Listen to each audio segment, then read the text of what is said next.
Hello and welcome to Daily Tech Tutor. In this video, I'm going to teach you how to get free diamonds in Love and Deepspace. If this tutorial helps you, then consider subscribing and liking the video. If you want free diamonds, there are a few ways to get them without spending money. First, make sure you're logging in every day. The game often gives you daily rewards and sometimes you get diamonds just for showing up. Also, check out the daily and weekly missions.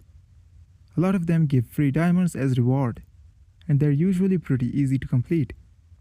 Another great way is through events. The game frequently holds special events where you can earn diamonds by completing simple tasks or participating in limited time activities. Make sure to keep an eye on new events so you don't miss out. Don't forget about achievements.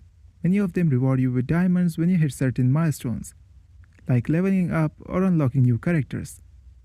Also, some story chapters give diamonds as a one-time reward when you complete them, so pushing through the main story can help too. This is for today's tutorial. If this video helped you, then consider subscribing and liking the video.